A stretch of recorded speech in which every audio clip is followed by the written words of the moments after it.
여러분 가정과 삶에 함께하기를 축복드립니다. 우리 소리는 크게 내지 마시고 부활의 이 안에 있는 큰 기쁨을 가지고 오늘 부활절이지 않습니까? 우리 옆에 있는 분들에게 목례로 서로 예수님이 부활하셨습니다 이렇게 인사하겠습니다. 자, 예수님이 부활하셨습니다. 소리는 제가 더 크게 내드릴게요. 주님께서 부활하셨습니다. 할렐루야. 네. 오늘 저는 너희는 두려워하지 마라 하는 제목으로 하나님의 말씀 전해드리고자 합니다. 우리 따라해 보실까요? 너희는 두려워하지 말라. 요즘 우리가 경험하고 있는 것이 있습니다. 신종 코로나19 바이러스 때문에 여러분 우리 많이 힘드시죠? 근데 이 신종 코로나 때문에 일어나는 놀라운 일들이 있습니다. 우리가 상상할 수 없는 놀라운 일들이 있지 않습니까? 신종 코로나가 기존에 있던 사회 질서, 사람 사는 가치, 그런 모든 것까지 지금까지 안착되어 있던 삶의 기준들을 여전히 확실하게 무너뜨려 주고 있는 걸 경험하게 됩니다. 지금 시리아나 예멘 그리고 리비아 같은 데는 내전이 계속되었습니다.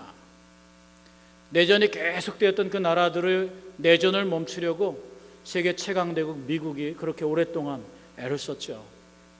유럽의 영국이나 유럽의 강대국들이 내전을 멈춰볼 거라고 그렇게 세계 최고의 지도자들이 애를 썼는데 그 내전을 멈출 수가 없습니다. 그런데 여러분 코로나 바이러스가 눈에 보입니까? 보신 분 있으세요? 없는데 이 보이지 않는 작은 바이러스 하나가 단 며칠 만에 그 지역의 내전을 휴전을 시키고 멈추게 했습니다. 우리 기업들이 그렇게 부르짖으면서 좀 경제가 어려우니까 면세를 좀 해주십시오. 혹은 우리 국민들이 이렇게 우리도 좀 도와주십시오. 무이자 좀 해주십시오. 기름값 좀 낮춰주십시오.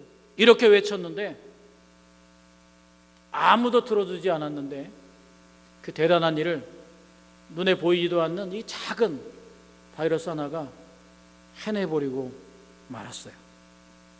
그렇게 이 봄 되면 황사와 공기오염 때문에 눈앞이 목이 컬컬해가지고 언제 다시 맑은 하늘을 보나 했는데 이 작은 코로나 눈에 보이지도 않는 그것 때문에 요즘 하늘을 보면 마음이 행복합니다.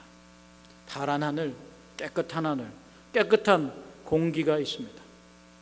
학원에 내몰렸던 아이들, 성공주의에 내몰렸던 아이들, 그렇게 매일 밤 불야성을 이루던 학원들에게서 그렇게 가족을 소중히 여기는 것 같았는데 가족에 돌려보내지 못했던 그런 이 사회의 교육 제도가 그 자녀들을 다시 가족의 품으로 돌려보냈습니다. 그리고 무엇이 가장 중요한가 이런 것들에 대해서 알게 했습니다. 그동안 세상이 가르쳐줬던 대단한 꿈들, 그런 모든 꿈들이 다 헛된 것이었음을 우리는 이 작은 바이러스 하나 때문에 단숨에 알아차렸습니다. 세상에 말하던 행복이 다 거짓이었구나. 우리의 생명이 유지되지 않으면 그 어떤 세상이 가르쳐주는 것들도 다 아무것도 아니라는 사실을 우리는 단 며칠 사이에 알게 되었습니다. 그런 걸 아는데 우리가 먼지이구나, 우리가 아무것도 아니구나, 야 이거 사람이 별거 없구나 하는 걸 아는 데는, 그런데 눈 뜨는 데는 며칠이면 충분했습니다. 그래 지금은 모든 사람들이 지금 살아있는 것, 내가 살아있는 우리 자신을 사랑해야 되겠구나, 이런 시간을 보내고 있습니다. 이 코로나 바이러스는, 신종 코로나19라는 바이러스는 아주 작은 미생물입니다. 보이지 않는데도 우리가 그것 때문에, 이 작은 것이 이 세상의 규칙과 질서 그리고 가치관, 세계관에 영향을 미치고 있습니다. 그렇게 설교해도 그렇게 생명의 가치에 대해서 말해도 듣지 않던 사람들이 단번에 알아차렸습니다. 왜 그럴까요? 그 이유가 뭘까요? 그 이유가 바로 우리에게 있는 두려움 때문입니다. 두려움이라고 하는 것이 우리 안에 생기니까 그동안엔 알지 못했죠. 이 보이지 않는 것, 정말로, 그러나 이 보이지 않는 것이 우리에게 이렇게 큰 두려움을 주는데 현미경으로 보면 보입니다. 그런데 여러분, 하나님은 현미경으로 봐도 망원경으로 봐도 보이지 않습니다. 보이지 않는 것이 얼마나 큰 두려움을 줄 수 있는지 우리는 알아가야 될 줄로 믿습니다. 우리가 살아계신 하나님 앞에 서게 될 때에, 하나님을 경험하게 될 때에 가질 두려움은 오늘 이 작은 미생물의 세상이 이렇게 뒤집어지고 바뀌고 대단한 영향력을 행사하는 것, 그것은 아무것도 아닐 것입니다. 오늘 마태복음 28장 이 말씀을 보면 예수님의 부활을 경험한 사람들이 있습니다. 예수님이 탄생할 때에, 예수님의 탄생 때는 굉장히 공포스럽게 시작합니다. 마태복음 자체가 그렇지 않습니까? 헤롯 왕이, 겁에 질린 헤롯 왕이 자기의 광적인 경계심으로 2살 이하의 아이들을 다 죽이면서 예수님이 이 땅에 오셨습니다. 그리고 그런 일들은 계속됐습니다. 예수님을 죽이려고 모의하던, 예수님을 살해하려고 모의하던 대제사장과 바리새인들, 유대 종교 지도자들이 예수님께서 3일 만에 살아나리라는 말씀을 듣고 예수님의 부활조차 방해합니다. 부활을 위협합니다. 그래서 마태복음 27장 62절에서 66절에 보면 병사들을, 군사들을 데리고 예수님의 무덤을 지키라고 그렇게 말합니다. 예수님께서 살아나신 다음에 마태복음 28장 11절에서 15절에 보면 그들은 예수님의 부활을 알려지는 게 두려워서 예수님의 부활을 위협합니다. 병사들에게, 군병들에게 돈을 많이 주고 제자들이 훔쳐갔다라고 말합니다. 그럼에도 불구하고 하나님께로부터 오는 진정한 두려움은 어느 누구도 가릴 수 없습니다. 그 두려움의 실체를 오늘 예수님의 무덤을 지키던 병사들이 잘 나타내고 주고 있습니다. 오늘 본문에 보면 4절에 병사들이 예수님의 부활하신 것을 알고 무덤이 열린 천사를 만난 후에 이렇게 말했다고 말합니다. 무서워 떨며 죽은 사람과 같이 되었다. 무서워 떨며 죽은 사람과 같이 되었더라. 이게 바로 그들이 가진 공포입니다. 오늘 이런 공포는 이 잠재적인 왕을 제거하려고 겁에 질린 헤롯, 그런 공포에 비할 바가 아니지 않습니까? 그들이 원하지 않는 그 일은 필연적으로 일어납니다. 예수님은 살아나셨습니다. 할렐루야. 오늘 그래서 예수님이 살아나서 부활을 알리는 천사들을 보고 이들은 두려워합니다. 그리고 그들은 죽은 사람처럼 되었습니다. 그런데 예수님의 무덤에 찾아갔던 두 여인이 있습니다. 오늘 본문에 보니까 1절에 보니까 새벽에 막달라 마리아와 또 다른 마리아가 찾아갔다고 말씀합니다.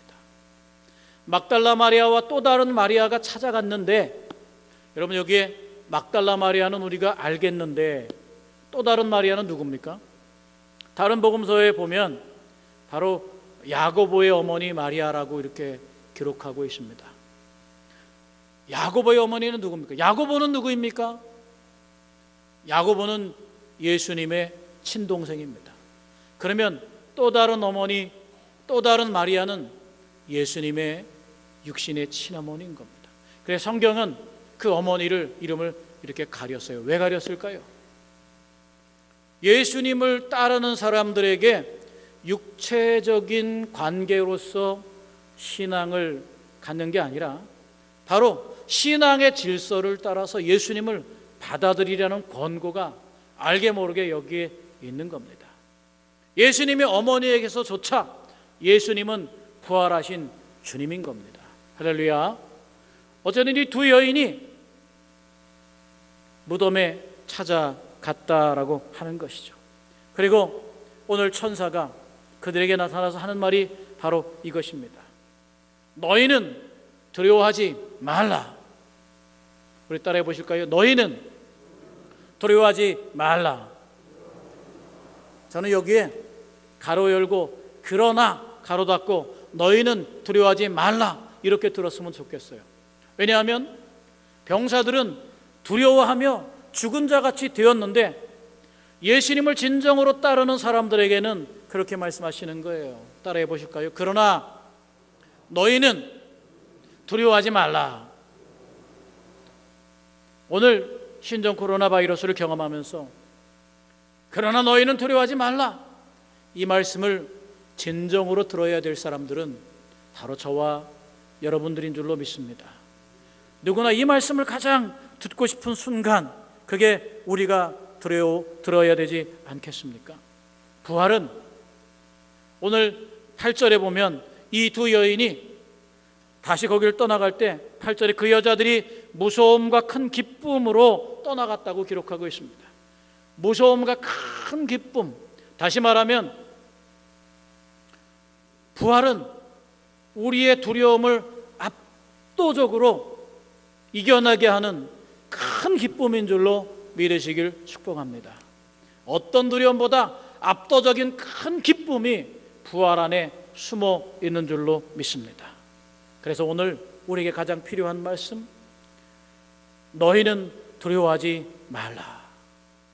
오늘 이 말씀을 생각하면서 그렇다면 이 말씀이 바로 이 부활의 기쁨에 초대해 주시는 이 말씀이 우리에게 어떤 의미인가 우리가 다시 한번 듣게 되기를 축복합니다.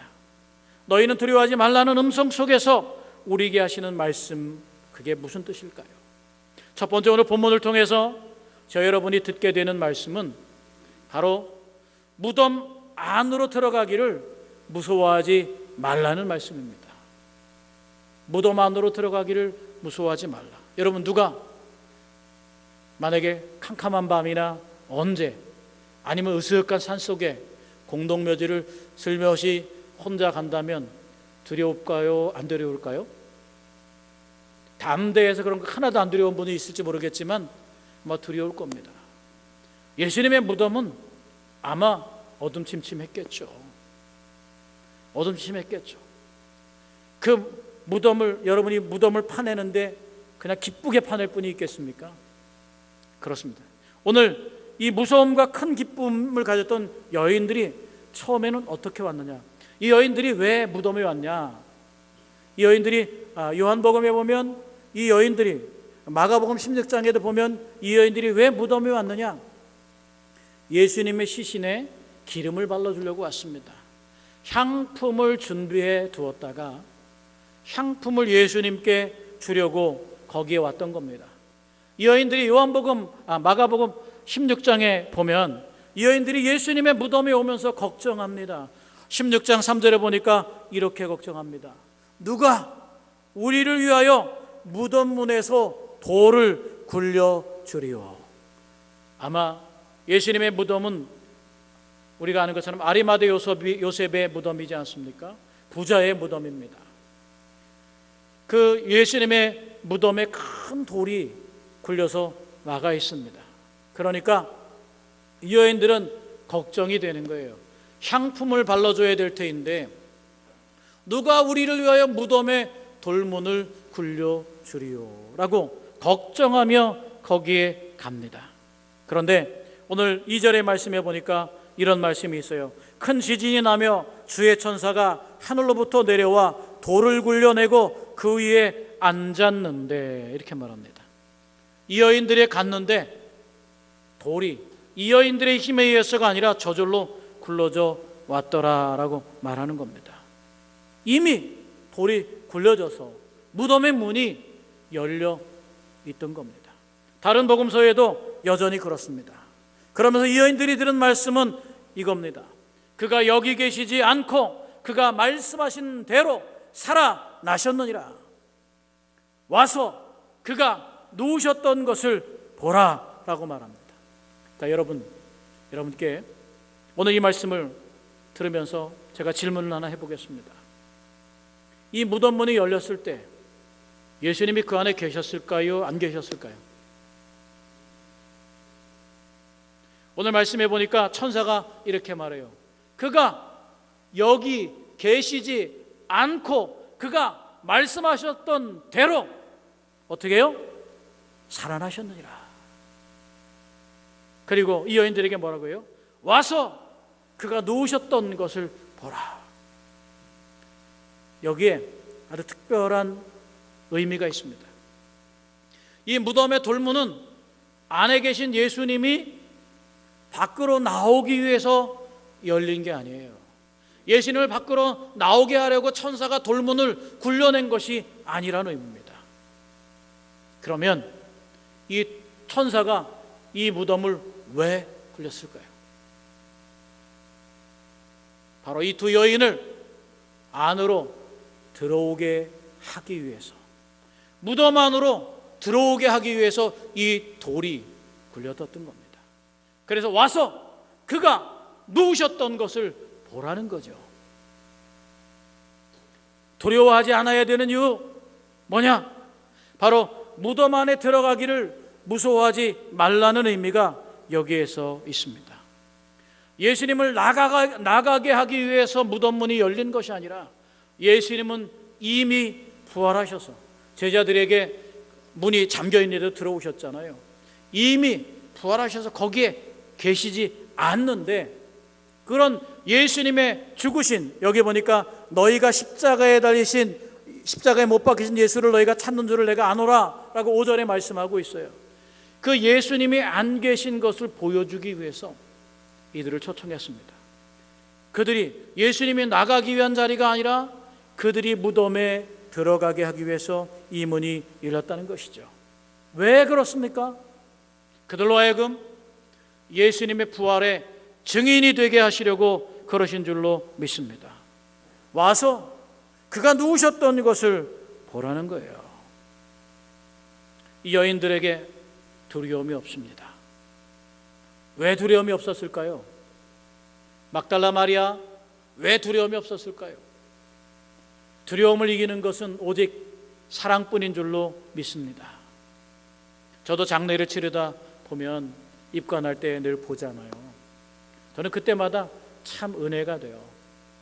사실 여러분, 보통 사람들 같으면 남의 죽은 시신을 보면서 연민을 느끼고 사랑을 느끼고 그렇게 은혜를 느낄까요?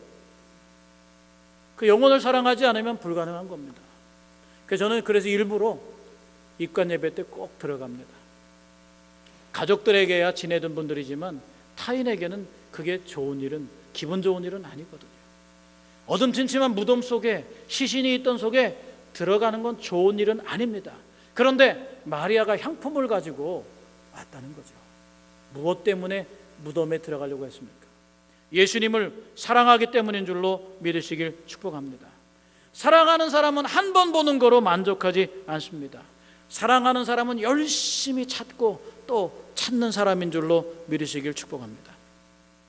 요한복음 20장 11절에 보면, 오늘 복음서마다 조금 다른데요, 요한복음에는 무덤을 먼저 발견하고, 빈 무덤을 발견하고 이 여인들이 제자들을 데리고 와요.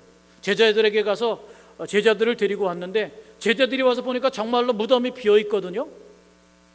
그러니까 제자들은 도로 가버려요, 요한복음에 보면. 그런데 그때 이 마리아는 어떻게 했냐면, 마리아는 이렇게 했습니다. 요한복음 20장 11절에 보면 마리아는 무덤 밖에서 울면서 무덤 안을 들여다보았다고 기록하고 있어요. 무덤 밖에서 우는 거예요. 왜 웁니까? 예수님의 시신이 없으니까 우는 거예요. 예수님의 시신이 어디 갔는지 모르니까 우는 거예요. 또 마리아는요, 예수님을 끝까지 주님이라고 고백합니다. 예수님을 사랑하기 때문에 빈 무덤에 대한 두려움이 없을 뿐만 아니라, 이 막달라 마리아는 예수님께서 십자가에 달려 돌아가셨다는 이유 때문에 예수님을 그전보다 못하신 분이라고 생각하지 않아요. 죽은 시신이라고 생각하지 않아요. 마리아가 제자들에게 달려가서 이렇게 말합니다. 여전히 그 예수님을 주님이라고 부르고 있어요.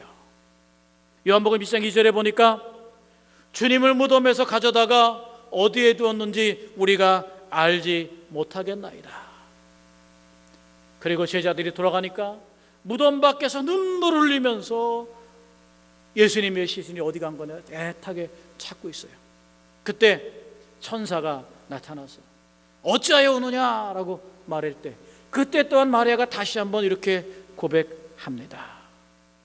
내 주님을 옮겨다가 어디에 두었는지 내가 알지 못하기 때문에 울고 있다고 말합니다. 예수님이 십자가에 달려 돌아가셨든 무덤에 누워있든 살아계시든 어떠한 환경이나 여건이 문제가 되지 않는 삶을 마리아가 살고 있습니다. 언제나 어떤 이유나 주님을 놓치지 않는 사람, 그런 마리아의 신앙이 바로 저와 여러분의 신앙이 되어야 될 줄로 믿습니다. 이렇게 예수님을 주님으로 고백하며 찾고 찾았더니 결국 예수님께서 제자들이 아니라 제일 먼저 그 마리아를, 부활하신 예수님이 제일 먼저 그 마리아를 만나 주신 줄로 믿습니다. 그리고 그 무덤에 제자들이 나중에 들어가 봤지 않습니까? 무덤에 들어가 보니까 베드로가 와서 다시 들어가 볼 때 그 안에는 세마포가 잘 개어져 있습니다. 세마포가 뭡니까? 여러분, 나사로야 나오너라 예수님이 말씀하셨을 때 나사로가 배로 동인 채로 무덤에서 나왔다고 여러분 기록하고 있습니다. 예수님께서 뭐라고 말씀하십니까? 풀어놓아 다니게 하라. 우리도 염을 때는 꽁꽁 묶어서 하잖아요. 그런데 여러분 그 무덤 안에 들여다 보니까, 무덤 안에 보니까 어떻게 돼 있어요? 그 모든 동여맸던 걸 잘 차곡차곡 개어져 있는 걸 보게 됩니다. 그것만이 아니라 머리에 쌌던 두건은 거기와 따르게 머리를 쌌던 그대로 거기에 남아있는 걸 보게 됩니다. 무슨 말씀입니까? 만약 누군가 예수님의 시신을 훔쳐갔다면 그 시신에 묶여있던 배를 천천히 살금살금 잘 풀어가지고 거기에 차곡차곡 개놨을까요? 아니면 배에 동인 채로 급하게 가지고 도망갔을까요? 그건 자명한 사실입니다. 그냥 시신을 빨리 가져가겠죠. 그런데 그게 잘 개어져서 거기에 있었다는 거죠. 그것만이 아니라 그것과 떨어진 곳에 머리에 두건은 어떻습니까? 머리를 감싼 건 어떻게 해요? 그건 개어있지 않고 머리를 감싼 채로 그대로 있었다는 거예요. 다시 말하면 예수님께서 그대로 부활하셨다는 거예요. 어떤 물질적인 영향, 감싼 거 영향을 받지 않고 머리를 싸맨 채로 거기에 있는데 그 안에서 예수님만 사라졌음을 오늘 보여주고 있는 겁니다. 그것들이 무덤에서 시체를 꺼내가지 않은 것임을 증명하고 있습니다. 예수님을 진정으로 사랑하는 사람이라면 그 어둠침침한 무덤에 들어가지 못할 이유가 없는 줄로 믿으시길 축복합니다. 와서 그가 누우셨던 것을 보라 말씀하시는 것은 너희가 들어와서 이 부활의 증인이 되라는 말씀인 줄로 믿습니다. 마리아처럼 남다른 사랑을 갖게 되는 것, 그게 부활의 주님을 믿는 우리들의 삶의 태도가 되어야 될 줄로 믿습니다. 와서 그가 누우셨던 것을 볼 용기로 이 무덤의 문은 예수님이 나가기 위한 문이 아니라 바로 저와 여러분을 그 증인으로 부르시는 예수님의 음성인 걸 깨닫게 되기를 축복합니다. 오늘 말씀을 통해서 두 번째 우리에게 주시는 말씀은 뭐냐? 그렇다면 예수님을 사랑하기 때문에 무서워해야 할 이유가 없는 우리들은 어떻게 살아야 되느냐? 무서워해야 할 이유가 없는 우리들은 부활을 현재로 살아가야 한다는 사실을 알려주고 있습니다. 제가 이렇게 신앙생활하면서 오늘날 교회에서 부활의 현재성이 없는 게 굉장히 문제인 것 같아요. 부활은 나중에 일어나는 일이라고 생각합니다. 부활은 나중에 일어나는 일일까요? 오늘 우리는 부활을 살아내야 됩니다. 부활을 잊은 채로 신앙생활해서는 안 됩니다. 요한복음 20장 17절에 보면 예수님을 만난 마리아가 예수님의 몸을 만지려고 해요. 부활하셨는데 깜짝 놀라서 예수님을 만져보고 싶죠. 안아보고 싶죠. 손을 잡고 싶죠. 저도 여러분을 볼 때마다 안아주고 싶고 손잡고 싶고 다정하게 인사하고 싶어요. 그런데 지금 참고 있지 않습니까? 신종 코로나 때문에. 그런데 예수님께서도 그렇게 말씀하셔요. 마리아야, 내 몸에 손대지 마라. 손대지 마라. 내가 아직 아버지께로 올라가지 아니하였느니라. 예수님께서 나를 붙들지 마라. 내가 아버지께로 올라가지 아니하였노라 라고 말씀하고 있어요. 이상하죠? 예수님의 부활은 실제로 일어났는데 부활이 아직까지 완성되지 않았습니다. 그렇다면 예수님께서 부활하신 것은 무엇을 의미합니까? 우리로 하여금 예수님을 따라 하늘로 올라가는 길을 알려주시는 것이 아니겠습니까?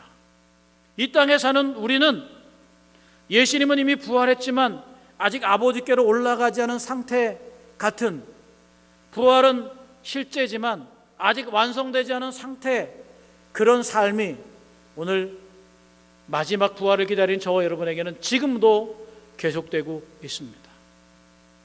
우리가 이미 구원받았다면 우리는 나중에 부활할 사람이 아니라 이미 부활에 참여한 사람과 같습니다.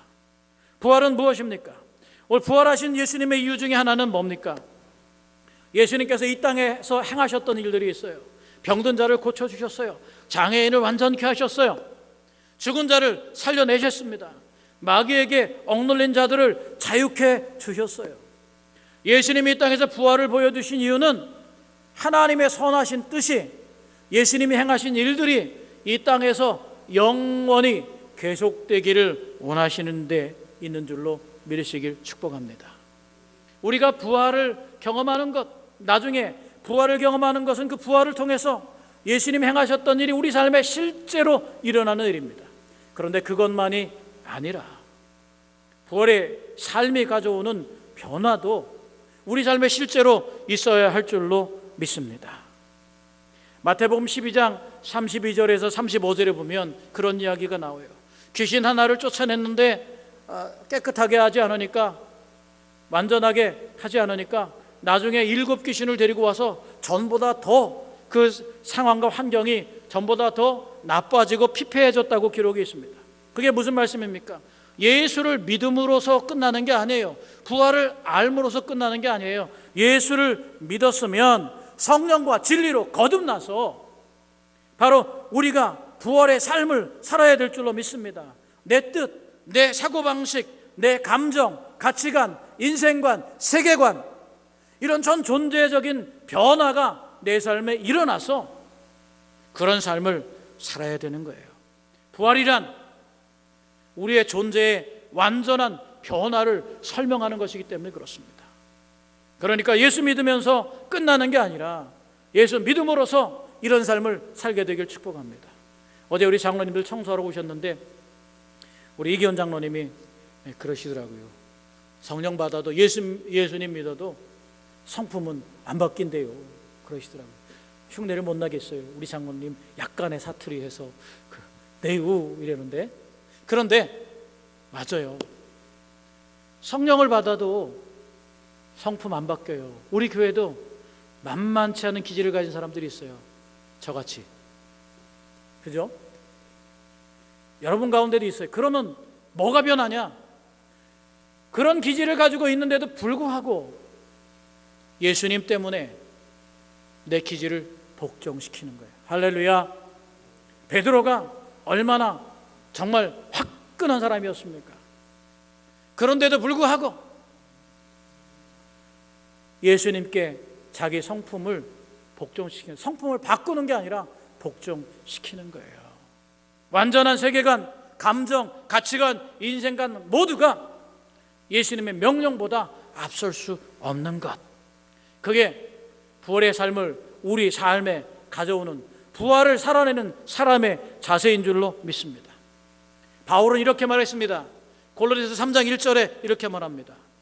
너희가 그리스도와 함께 다시 살리심을 받았느니라. 무슨 말씀입니까? 너희가 그리스도 예수와 함께 다시 살리심을 받게 될 거야, 이렇게 말하지 않아요. 너희가 그리스도와 함께 다시 살리심을 받았느니라, 나중에 부활할 거야 라고 말하지 않고 너희가 이미 그리스도와 함께 다시 살리심을 받았대요. 이미 부활했다고 이렇게 말하고 있어요. 정말로 부활했나요? 아니에요. 못 믿겠어요. 그런데 뭐라고 말씀하고 있습니까? 부활은 미래형이 아니라 이미 예수님과 함께 다시 살리심을 받은 거다라고 하는 겁니다. 부활은 미래의 어떤 시점만이 아니라 부활을 경험했다면 그 부활의 능력과 힘이 오늘 내 삶에 함께 하는 겁니다. 할렐루야. 여러분 두려우시죠? 신종 코로나 두려우시죠? 그러나 부활을 믿는 우리에게는 그런 것이 가져오는 두려움은 아무것도 아닌 줄로 믿습니다. 이미 다시 살리심을 받는 우리는 이렇게 우리가 이미 부활 안에 살고 있다는 걸 믿을 때 비로소 갈라디아서 2장 20절의 말씀을 우리가 이해할 수 있어요. 내가 그리스도와 함께 십자가에 못 박혔나니 그런즉 이제 내가 산 것이 아니요 오직 내 안에 그리스도께서 사신 것이니라. 할렐루야. 부활은 내가 살아가는 것이 아니라, 내 힘으로 살아가는 것이 아니라, 내 용기로 살아가는 것이 아니라, 그리스도와 함께 내가 십자가에 못 박히니까 내 삶이 주님의 삶이 되고 주님의 삶이 내 삶이 되는 것, 그게 바로 부활을 살아내는 성도의 삶인 줄로 믿으시길 축복합니다. 부활은 미래에만 있는 게 아니에요. 부활이 오늘 나한테 힘을 주고 용기를 주고 내 삶의 모든 두려움을 극복하게 하는 줄로 믿습니다. 그러나 너희는 두려워하지 말라. 이 병사들은 두려워하잖아요. 병사들은 죽은 것 같이 되었지나 천사가 말하는 거예요. 그러나 너희는 두려워하지 마라. 신종 코로나 때문에 두렵지요. 그러나 너희는 두려워하지 말라. 왜요? 부활은 미래의 것이 아니라 오늘 이 세상을 담대하게 살아가도록 하는, 오늘 내게 은혜를 지금도 부어주시는 하나님의 선물이기 때문에 그렇습니다. 부활은 미래의 선물이 아닙니다. 오늘 우리에게 주신 선물인 줄로 믿습니다. 예수님의 제자들이 부활을 경험하기 전에는 어떻게 했습니까? 두려움에, 오늘 이 말씀을 듣지 못했잖아요. 너희는 두려워하지 말라는 음성을 마음에 받아들일 수가 없어요. 그래서 예수님 십자가에 못 박힐 때 우리가 지난주에 설교한 것처럼 예수님을 팔아먹고 배신하고 도망가 버렸습니다. 다. 그런데 오늘 이 부활주일 아침에 경험한 이 예수님, 이 부활을 경험한 제자들은 부활을 힘입어 단번에, 단 며칠 만에 코로나 바이러스가 한 일보다 더 위대한 일을 해요. 우리가 잡아서 죽을지도 모르는데 죽음이 두렵지 않아요. 단번에 일어나 밖에 나가서 당신들이 십자가에 못 박은 이 예수가 바로 그리스도시라고, 그분이 죽음에서 일어나셨노라고 증인이 된 줄로 믿습니다. 두려움이 없으니까 그 어둠침침하고 두려움이 있는 음습한 무덤 안에 들어가서 예수님의 살아나심을 경험하고 그 예수님의 부활을 경험하니까 더 이상 세상이 가져오는 두려움이 우리를 무너뜨리지 못하게 되는 줄로 믿으시길 축복합니다. 부활이 공급해 주시는 실제적인 능력은 바로 오늘 저와 여러분에게 현존해야 되는 거예요. 지금 있어야 되는 거예요. 오늘 너희는 두려워하지 말라는 하나님의 음성이 이 시국에 더 우리에게 선명히 들려와야 될 줄로 믿습니다. 너희는 두려워하지 말라. 우리는 세상을 향하여 두려움이 없는 백성인 줄로 믿습니다. 부활을 사는 우리는 이 세상의 죽음을 두려워하지 않고 세상이 가진 공포를 두려워하지 않습니다. 우리는 부활을 살 뿐만 아니라 부활하기 때문인 줄로 믿습니다. 부활의 주님이 여러분 안에 심어 놓으신 너희는 두려워하지 말라라고 하는 하나님의 선물이 여러분 평생에 여러분과 함께 하기를 주님의 이름으로 축원합니다. 기도하겠습니다.